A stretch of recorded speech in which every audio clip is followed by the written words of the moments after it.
Hello everyone, thank you for choosing to watch this video. Oil painting is a medium I've only recently started using. However, I had my fair share of art classes, so I feel capable on sharing a few things I've learned.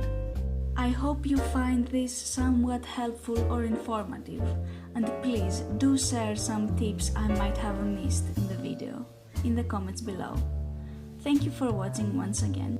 Let's start on some advice on how to prepare. Choosing the canvas. Start with a small surface. I went from a small notebook to this, and I will be doing a few more in this dimension. Slowly get comfortable with the medium and then transition to a bigger surface.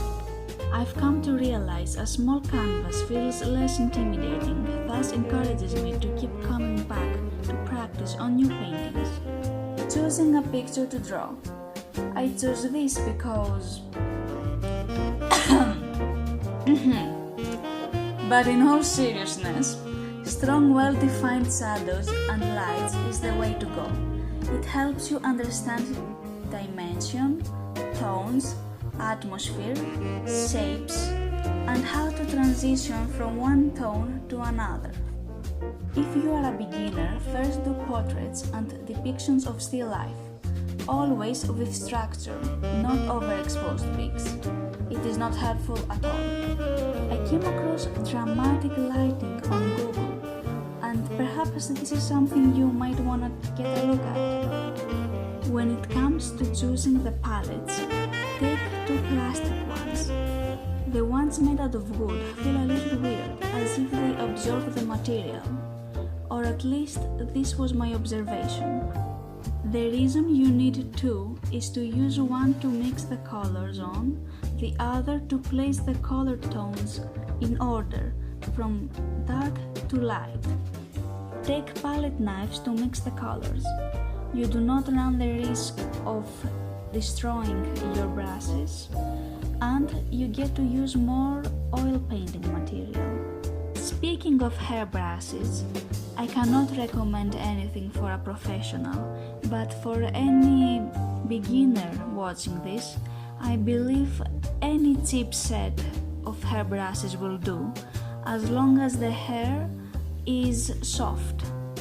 Plus, a bigger one with stronger, harsher hair would be ideal in order to use when varnishing. Now for the oil paints themselves, I took this cheap set you can see in the screen.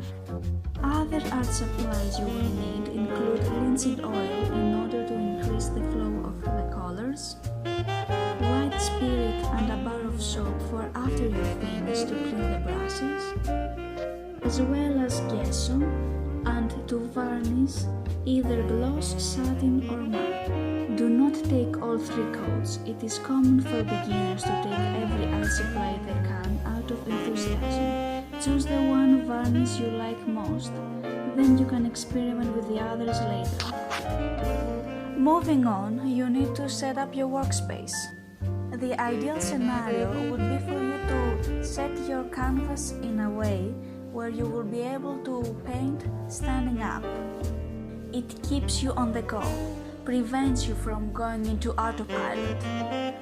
Also, it is easier for you that way to stand back and appreciate your painting as a whole and see what spots might need, what areas might need more work on.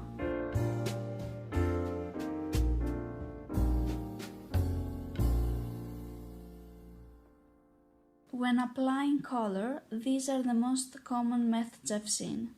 Apply the darkest colors first, slowly move to the lightest. The underpainting consists of colors from the middle.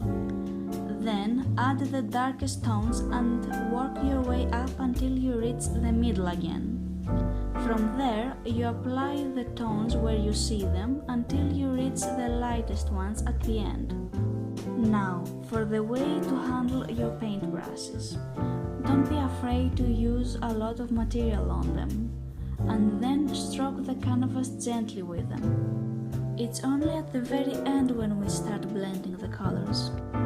It is important to understand that no matter how organized and methodical you are, the process will be full of trial and error. All the step-by-step tutorials are useful, but they might give the wrong impression that the process of making a painting is cut and dry. In reality, you fix a little bit of this, a little bit of that, you might need to revisit certain areas, might need to retouch others. I'm simply saying this in case you get discouraged through the process when you make mistakes. Trial and error is a given and important. It teaches us to not self-loathe when things don't go according to plan. We exercise our problem-solving skills as well.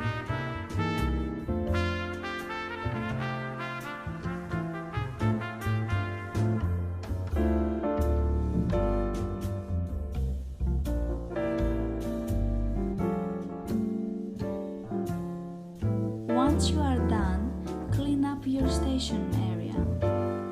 Dip the brushes on white spirit for 5 and maybe 10 minutes. Wash them with water and soap. Wash your palette as well to have a clean slate for next time.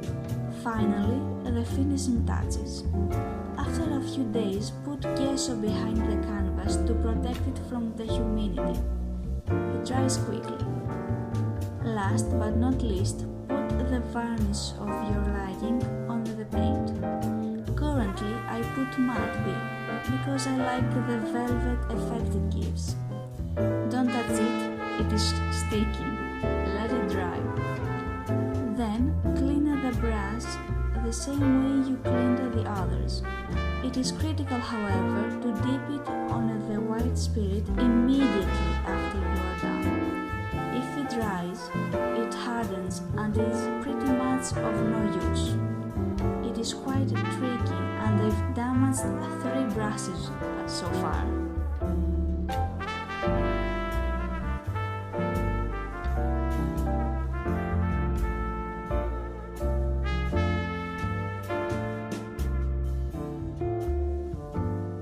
If you by accident destroy one of your brushes, you can simply dip them into boiled vinegar.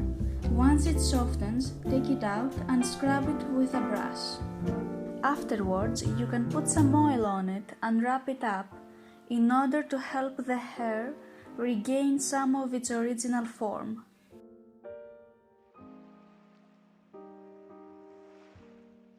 That is it. That is all I know on working with oil paint. I would love to know if any of this helped. Please feel free to share your opinions and maybe some art tips in the comments down below. I'll see you in the next video. Bye!